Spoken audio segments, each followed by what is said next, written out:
Just because your horse does well in the show ring doesn't mean that its random vice is okay. But just because your horse has a random vice doesn't mean it can't be excellent in the show ring.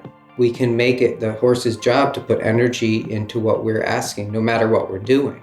That's where the art comes in. Hi everyone, I'm Caroline Culbertson, and this is Equestrian Voices. This is the second part of my chat with Dr. Paul Haefner and Justin Haefner of Riding Far.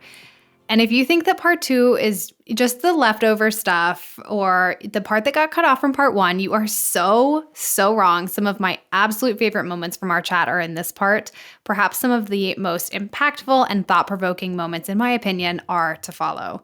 So if you skipped part 1, I would encourage you to go back and listen to it, but I don't think you'll be entirely lost if you just jump in on part 2. So consume this however you would like. It's all thought-provoking. So in this part, Dr. Paul and Justin and I discuss emotional regulation, what that is and how in the world it applies to riding and to horses themselves. We talk about how we think and tell ourselves stories around horses with quirks. If a horse is successful in the ring, especially if they're a top-level competition horse, but they have exceptions, maybe they can't be hacked, or they have a meltdown at the end gate before they go in the ring, whatever it may be. A lot of times if that horse is successful in the ring, those behaviors are kind of brushed off and it's just, he's a brilliant animal and it's just kind of who he is. But if that same horse wasn't successful in the ring, would he be called a problem horse and would we view those problems differently? We talk about regulation in horses and humans and the polyvagal theory. We talk about why every rider has a responsibility to be aware of how well they are able to self-regulate in any given situation and how well their horse can do the same and the relationship between the two. So this is just a really fun discussion, super informative. I will keep my intro short. Let's dive in and hear from Dr. Paul and Justin.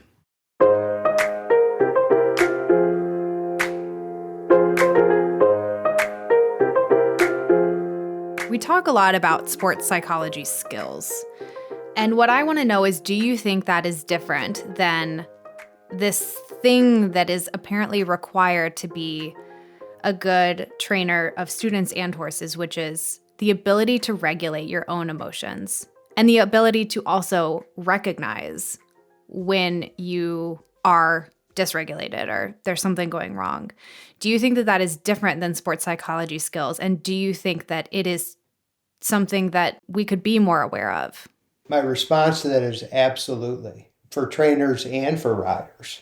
The sports psychology skills, when we talk about mental skills and things of that sort, these are things that have been researched and developed to enhance performance in competition. They dovetail with a lot of other things that we experience in the world. The challenge is, and as we go back to this idea of people categorize stuff, the way I would say it is that we like things to be simple. And when you look at an individual, take any trainer, and you say, okay, what do we want to invest in? And we first say, well, you should know this and you should know that. You should be able to do this and you should be able to do that. Okay, that's fine. When I look at them and I say, well, why don't we invest in having you be the most well-functioning individual you can be?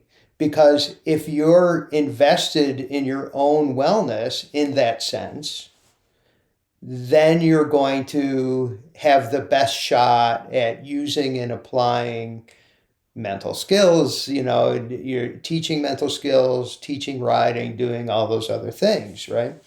It's always my investment. And there's a couple of places where, I come to this. I mean, one is, when I started the sports psychology stuff 24 years ago, I thought that what I would be doing is going and working with these upper level athletes and we'd be enhancing their performance and tweaking their game and getting, eking out that little bit of extra and stuff. And 90% of the people that walk them through my door have been injured, overfaced, they're anxious, traumatized, all these other things. A lot of my riders have read all the books. They've consulted with other people about this thing, and they can't get them working. Well, that's because we're focused on the skill and not on the organism that's applying the skill, right? And so if we invest in the personal development side of things, if we become, the catchphrase I would use is better integrated and more well-functioning individuals, which to me means that as you become more integrated, you're flexible, you're adaptable, you're cohesive, the same kind of person every day, right? You're energized, you're excited about doing what you're doing, you're engaged, and you're stable over time. And if you have those, if you're a well-functioning person, then so much of the other stuff just falls into place. You talk about emotional regulation, these types of things are things that fall out of that. One other thing that just throw in, I've been a therapist for 30 some odd years. I've had some long-term clients and you would meet week in and week out and nothing really would seem to happen. And then all of a sudden, like 7 years later, usually it's because, my cousin Rose said, listen, isn't this amazing? It's so hard to say, I've been telling you that for 7 years. That there's things that have to get put into place before the change happens. So I come from that very patient place.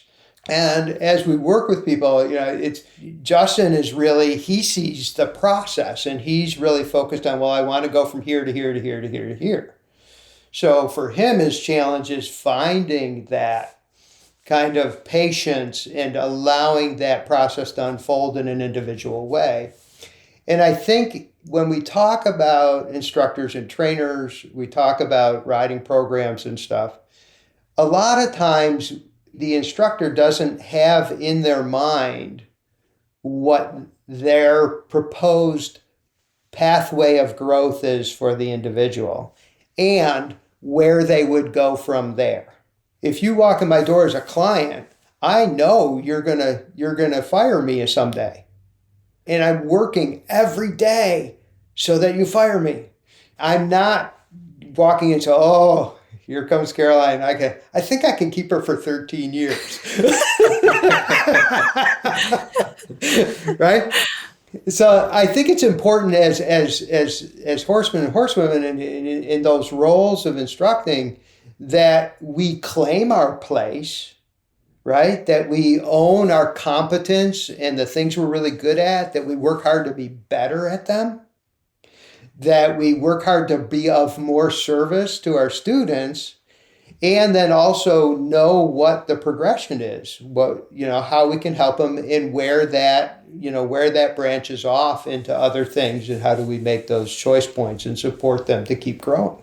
One of the ideas that I've been really pondering and exploring how to have this conversation, the idea of if you're a relative beginner, should beginner riders ever be riding with big name trainers or high performance riders, or are we setting ourselves up for a more sustainable industry if everybody sort of knows their niche? And what is the draw if you are just learning to canter, to ride with somebody who's been to the Olympics? Is that what you need? And I'm not saying it's that you do or you don't, because I think part of what this conversation is helping me realize is it's not so much about the skill as does that human being have the wherewithal, I suppose, to teach that student that foundation, Dr. Paul, that you were referencing earlier, where it's not just, okay, you stand up in the stirrups when the outside front leg goes forward, and then you sit back down and that's how you post. Otherwise, you're just going around on your horse. And, if your horse is acting up and you're very worked up about it, you're very upset about it, you are very embarrassed that the people who are standing alongside the rail are watching your horse be, a total Lipizzaner circus type situation, your brain immediately is going away from what is my horse reacting to, or Yeah, we talk a lot about integration, and in those moments you are disintegrated. The brain's attention and focus on either your emotional experience or some aspect of it, or you're lost in your thoughts, disconnects you from the information that comes from all the different things that make up your experience as a human. When they take over the stage, you're not going to have access to all of that other stuff. I want to talk about how we're talking about emotional regulation. Actually, first I have another question. How the hell do we get it? My husband says he's asking for a friend.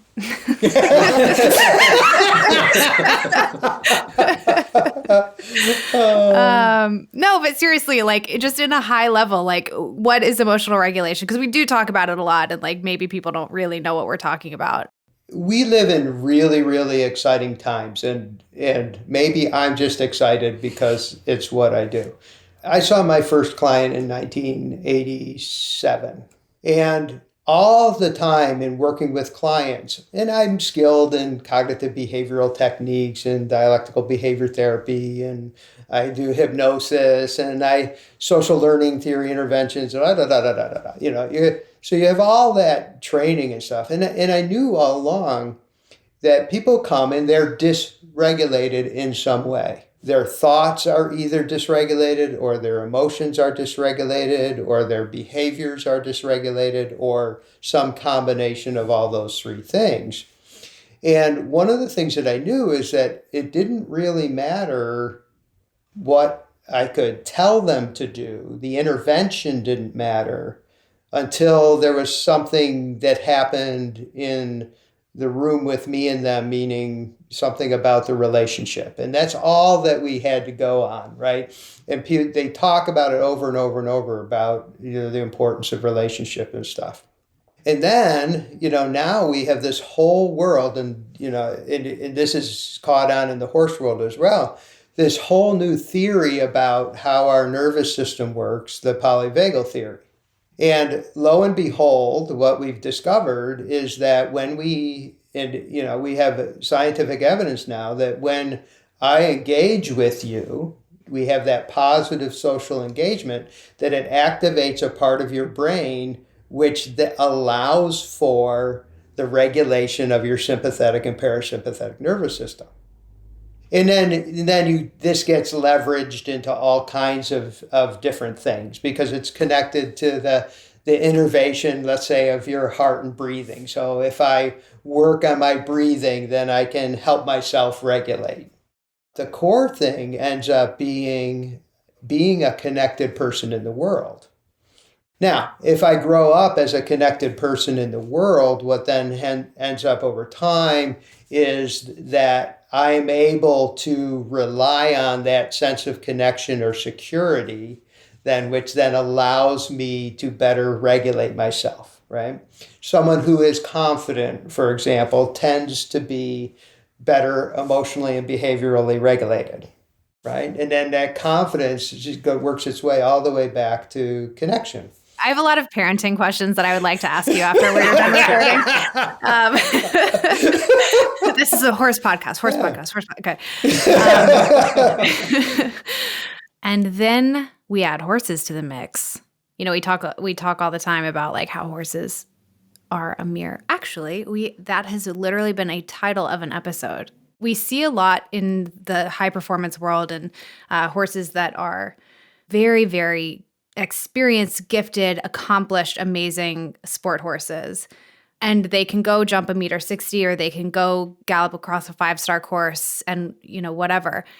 But they can't be hacked at home, or they have to be mounted in their stall, or you have to mount while they're trotting away. Or there's all these things. We hear these stories a lot of these very special circumstances that these horses have to operate in.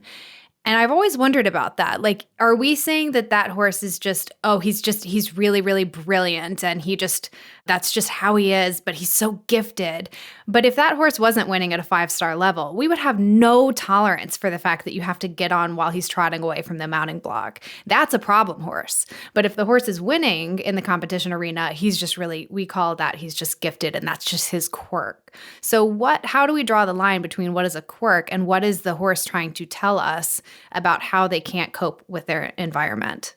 So it is fairly common that we have a highly competitive horse that outside of the show ring, like you're saying, has something that is out of alignment with their performance in the arena. So let's just start by separating the two. Let's say they're a jumper. When they're in the arena jumping their course, that's their specialization. When they're outside of that arena, whether that's being hacked at home or handled in the wash stall or whatever, that's their foundation and that's their life skills. Like you're saying, if they're doing well in the show ring, we have less tolerance for those behaviors elsewhere. But really, it doesn't matter. Just because your horse does well in the show ring doesn't mean that its random vice is okay. But just because your horse has a random vice doesn't mean it can't be excellent in the show ring. So I'm not saying any horse that's, highly competitive has not had a good education to get it there. They might have been missing something else. The way I think about these horses is that when it comes to their relationship with humans, they need two things. They need to know how to be while they're around us, and there needs to be communication such that they know what is expected of them in any given point in time. We could take a horse that loses their mind in the in-gate, for example. Well, once you're in that arena, then they go and they win their class every time and they're fantastic. So you could say that, that horse really just wants to go do its job. But if its job is to put energy toward what I'm asking of that horse in any given point in time, if it were excited about its job, then that horse would stand quietly at the in-gate because its job is to stand with me. When we enter that arena, its job is to jump its heart out. What happens is we focus so narrowly on this horse's job that we crank down and give them just a very small description that they need to fill. And we lose the fact that we're going to be with that horse the rest of the time, whether that's catching them in the pasture and or tacking them up or grooming them or whatever it is. We can make it the horse's job to put energy into what we're asking, no matter what we're doing. That's where the art comes in. If I really just want to have my horse on the same page with me, no matter what we're doing. If we're going to go and do something that requires a lot of energy, we should be able to stand here with our energy low until it's time. That's the mastery of it. To be able to raise your energy up and lower. And I know a lot of horses that are highly competitive that are just masters of this, that they are cool as a cucumber and they're intense and they're focused and they go in that show ring and they push off the ground like you wouldn't know was possible and they walk right out again. And then there's others that you see that are just, they know what they're going to do, so they're just completely losing their mind the rest of the time.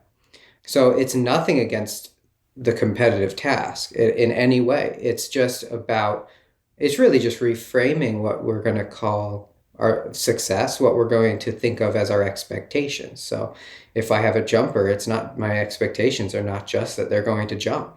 Same with the dressage horse. Or, if you have a cow horse that when they see cows can't stop pushing them around and cutting a cow, well, that's not going to help you very much. They need to be able to stand off and settle and then go do their job when they're called upon. And that's not about being robotic. What that is about is being content to follow the lead of the rider. That's what it's all about. Content to follow the lead of the rider.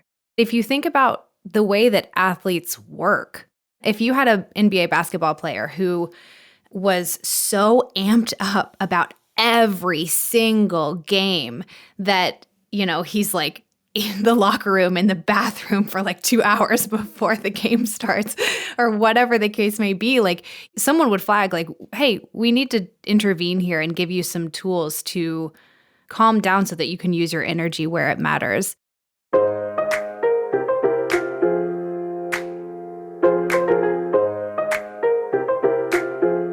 If you want to take the guesswork out of your goals, if you want accountability, you want structure to your rides, you want someone to tell you day by day, week by week, how to structure your rides in order to get the most out of them or in order to improve a skill in one area, Equestrian Masterclass has just launched training programs.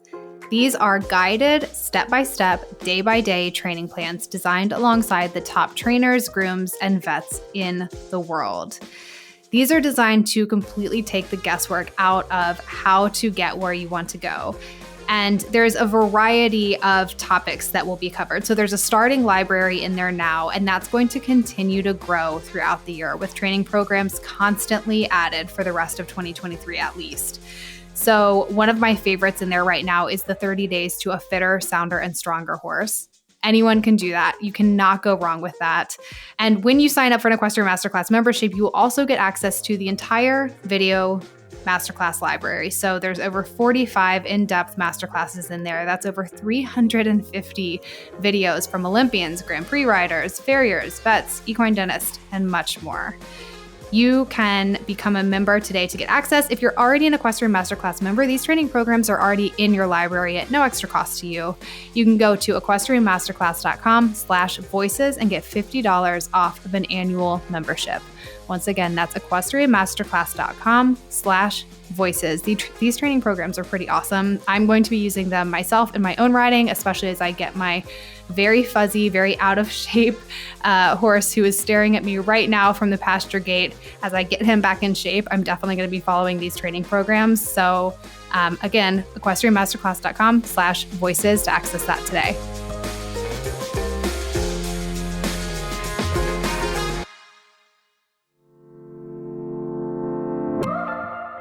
One of my earliest horse show memories was standing in a tack stall, dirt floor, trying to pull on these horribly uncomfortable, zero give whatsoever, felt like they'd been starched within an inch of their life breeches.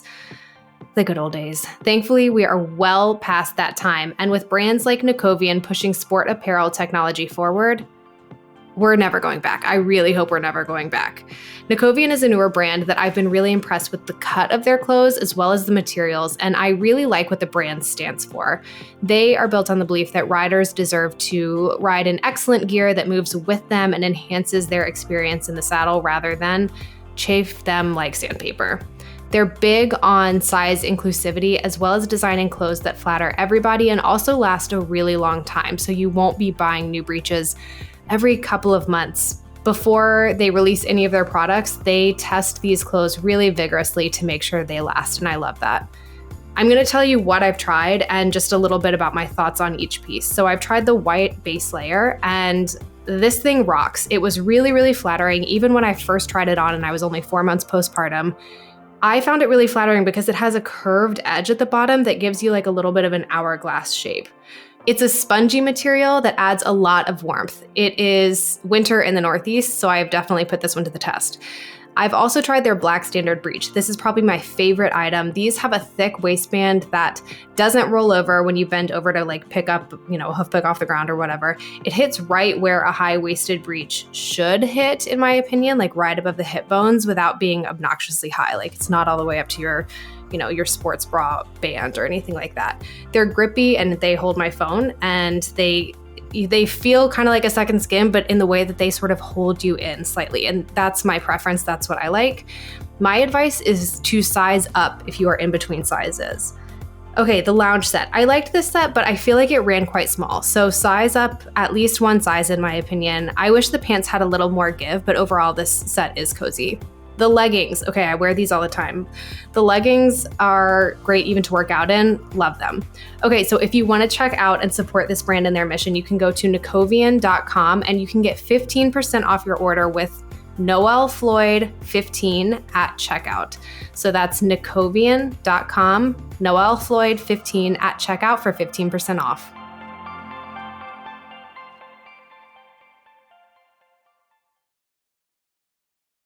We've been talking a lot about regulation.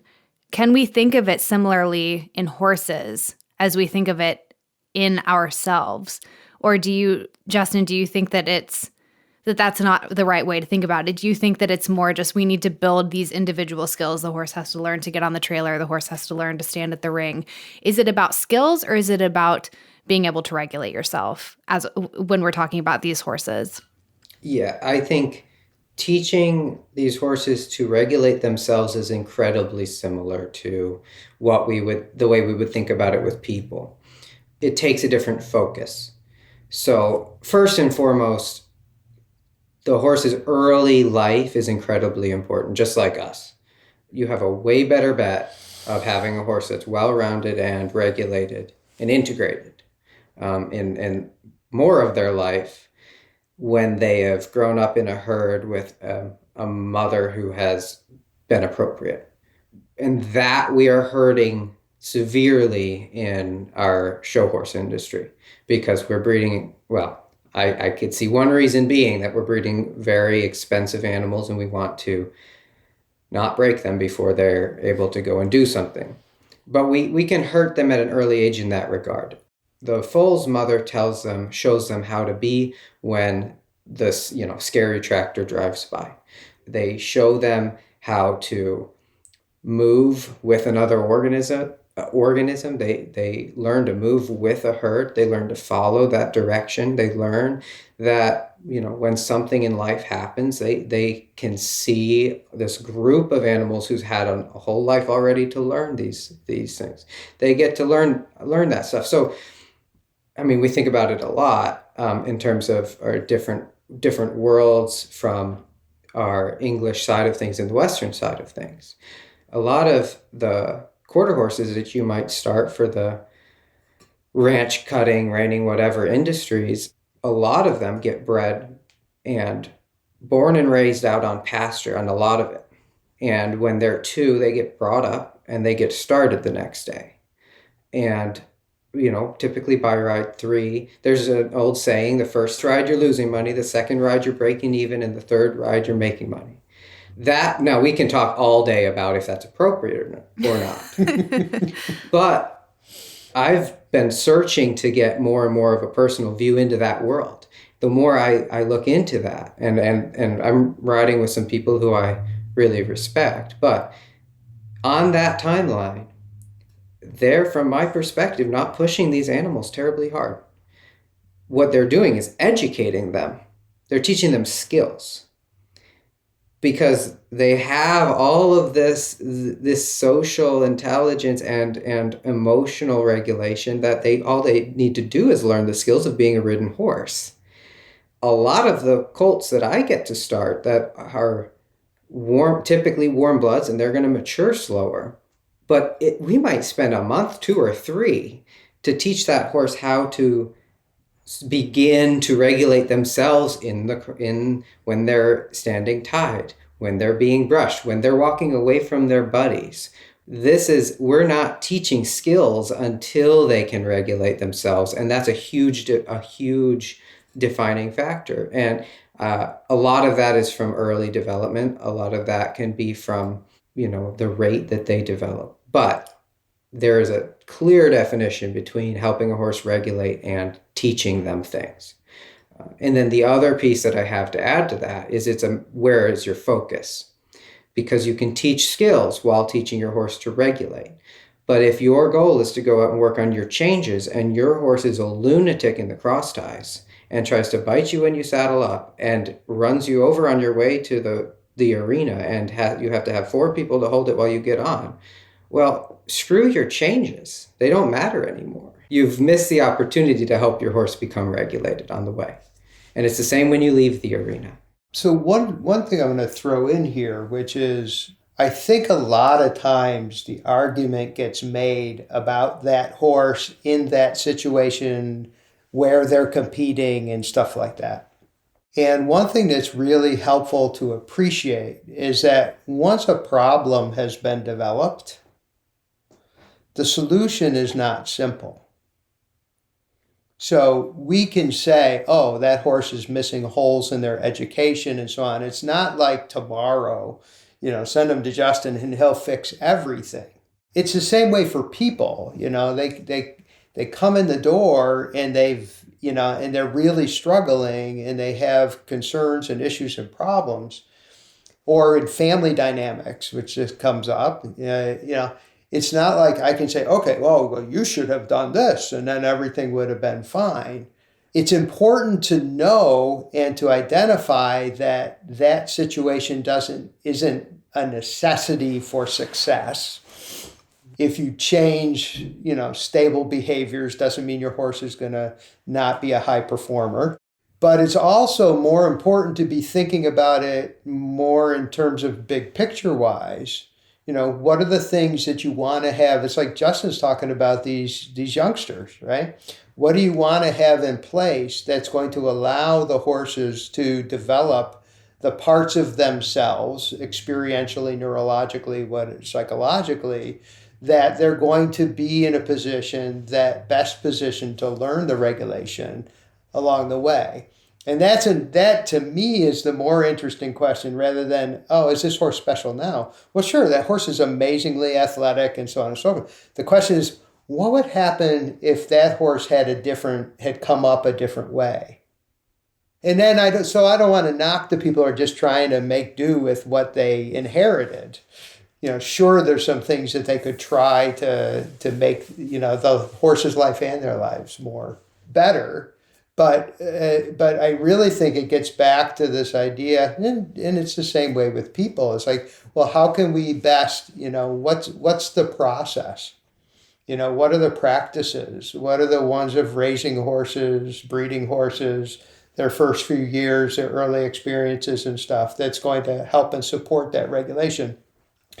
Horses and people, the kind of stuff we were talking about regulation, the polyvagal theory stuff, and the attachment stuff, which is a whole psychological theory, they are equally applicable to horses and humans. That is very interesting. The other thing that, Paul, as you were speaking, I was thinking, when you asked the question, how would it have looked different if that horse had been under like a less gifted rider or a different situation? I think that's a lot coming back to the responsibility of the rider to look at the situation that horse could be in if they were in a different one. So, for instance, if I'm bringing up a 2-year-old and I know that one day I'm going to sell this horse, my responsibility is different than if I know that horse is going to live and die on my farm and never, ever go anywhere else. Because if you are going to send that horse off to be with somebody else, you have to think about, is that horse going to be able to cope in an environment that is different than mine? Is somebody else going to have the tolerance for this type of behavior? And is that type of behavior, if there's some sort of undesirable behavior, the horse loses his mind, the cross ties or whatever, is that unsafe for somebody else? I've had Tick Maynard on the podcast a number of times, and he says he gets asked the question a lot, like, should I not let my horse do this? Should I not let my horse lick me? Should I not let my horse XYZ? And his question is always, well, how do you feel about it? Because ultimately, if that horse is always going to only be with you, it's just a matter of what are you willing to put up with. Also with the caveat that you have to understand that those behaviors can escalate. So to what point are you willing to let it escalate? And then what are you going to do about it? But I have felt that that's been a really interesting thing to think about in my own training and with my own horses as well, is it's not just about how they are with me, but like if I were to get hit by a bus tomorrow and my husband sells all my horses, do not do this, Matt. If you listen to this podcast, I swear to God. What do you think is the responsibility of the rider and the trainer and the coach to dictate the amount of regulation that is within their environment? Keeping in mind that horses are getting, as you were saying, Justin, earlier, like horses learn from situations that are not just coming from us. They learn from the car driving down the road. They learn from other horses. They learn from the barn helpers who come and muck out stalls once a week or whatever and bring them in and out. They're learning from other people. But when we're talking about our responsibility as riders and horsemen, do you think that we have more responsibility than maybe we are realizing to be regulated in ourselves and also promote regulation in our horses? We were actually discussing this a week or so ago, because we put together just kind of a free, fun ride for people to come hang out, ride horses for a day, have some fun. And it dawned on... This is all supposed to be serious. So on our drive over the mountain to go to this facility we were going to meet at, it occurred to us, it was this free form activity will only be successful if everyone can take responsibility for themselves. Because we have no control of the environment. We're going to a public park in the first place. And we have no control of each other, especially because this is not an event where people aren't coming to take, it's not a clinic. Yes. We're not technically even in charge. And that just builds the question of, isn't that our job all the time? So you run into this a lot in these, in a boarding barn where there's a lot of people riding their horses around one another. And I'm always the one that causes issues because I've got either a stock whip or a blue flag going, or I'm pulling a wagon off my horse or something stupid. And you know how many people I've pissed off because I've scared their horse. And I try to be understanding of this, and I don't, I'm not, my response isn't, well, get a grip of your horse then. It's well, either ask me to back off of the thing I'm doing, or ask your horse to back off of the thing that's scaring them. So if I'm going to take, because we do a lot of young horses, I need to expose them to the world. But I know I can't control my environment, even my own, even our home farm. I can't control what's going on there because someone might drive through who isn't even a part of the farm and they got lost and they might scare that horse and I might end up in the dirt. So I really just, I know I can't control that environment. And I really, when it comes down to it, can't control the horse in the traditional sense. What I can do is influence the horse. What I can do is control myself.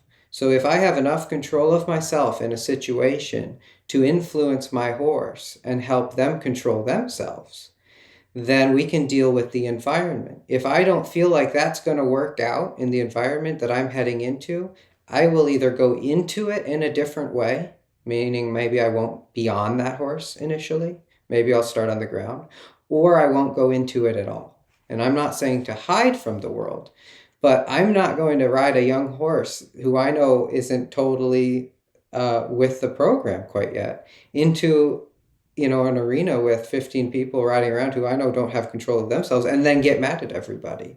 It's my job to know the limitations of myself and my horse. Just to put some of that in a little bit of different language, we talked earlier about wellness, right? And being a well-integrated person, committing to our personal development and stuff like that. And I would encourage everybody in your equation to aspire to develop themselves in that way.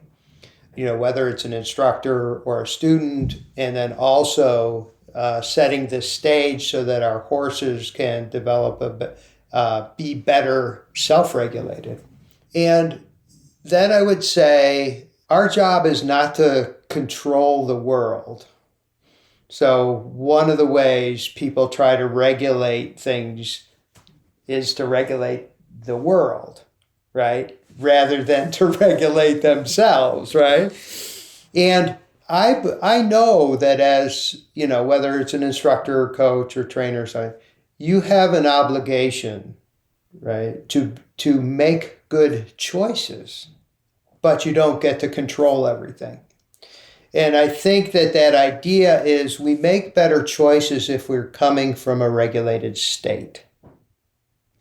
And we come more frequently from a regulated state if we're doing the things to help foster our regulation. Whether that's physical health, eating right, getting enough rest, whether it's being socially connected and spending time in recovery, whether it's developing our knowledge and understanding of ourselves, whether it's practicing, experiencing moments of activation and being better at tolerating those things. If we work on developing that so that we are better regulated, then we're in a better place more often to make better choices for ourselves, for our students, and then for our horses. And the same would go for students, right? The better regulated they are as individuals, the better choices they're going to make in their interactions with their trainer. And we didn't talk a lot about it, but that idea about, okay, well, how do you address issues that come up with your trainer, right? It has to come from a better regulated place. And it's not a machine. It's not like you're regulated or not. You're better regulated, and then you better percentage of your choices are better choices, right? In some way. And I think that that's really important. I think that's really important because we all have our own responsibility. And then within our responsibility for ourselves, then we can then take on the responsibilities for the roles that we play in the lives of others and the roles that we play in the lives of our horses. I think about this sometimes with, I have little kids, so I'm like trying to get them eating healthy food and like seeing me exercise and, expose them to good choices. And I'm also acutely aware that if there are people, in my family or in my immediate circle who do not make healthy choices or do not strive for wellness, that you can't make them. When we're talking about a barn environment where your horse is in part product of all of the people around you, not just you. If you're this one like beacon of self-regulation and self-awareness in a barn that is just complete chaos, do you think that you can influence people around you, or do you think that they truly have to come to that completely on their own? Or do you think you can say to your trainer, I think you need therapy? Is that ever okay? That's a prescription and a diagnosis, and that almost never ends well. So two answers to your questions. One is more of a question. It's like, what would my role be? Okay, depending on what your role is in that conglomeration of characters, will really dictate, perhaps choices that you make and what you do. Your being regulated absolutely impacts the people around you. As a therapist, whether I'm working with individuals or groups, I can go into very chaotic situations, and my level of regulation has a big influence on what we're able to accomplish. Justin goes into an arena with a horse that's losing his mind. His regulation, the ability to regulate himself, it could completely determine the ultimate outcome of that. And with people in a barn environment, people will look to you to connect to your calm. They will connect to that, to your sense of joy, connect to your curiosity, connect to all the things that come, with the regulation. Does that mean that the whole world's going to change because you're regulated? No. Just like you eating vegetables in front of your kids, they might catch on eventually. They might. We can have that conversation at a different time. I have another son named Luke who is very different than Justin, and we can talk about how polar opposites they've been and how now they both eat their vegetables. Oh, good. Okay, good. And I bet they don't sleep in your bed either still, so there's probably hope for that too. You guys, thank you so much. I truly could talk to you guys for probably days on end. You are so thoughtful and just such a joy to talk to. Thank you so much for sharing your brains with me today. You are welcome. Back at you. This was a delight. This was wonderful. Absolute delight. Hey guys, I hope you enjoyed this episode. And if you did, it would be a huge help to us if you would leave us a rating and review so that other riders can find this podcast. We will be releasing episodes of Equestrian Voices twice a month on the second and last Tuesday of every month. So be sure to subscribe so that you get a notification every time we launch a new episode. If you have a topic that you would like to hear, you can email us at info@noelfloyd.com. Or if you want more content, head on over to noelfloyd.com and follow Noel Floyd on social media. See you next time.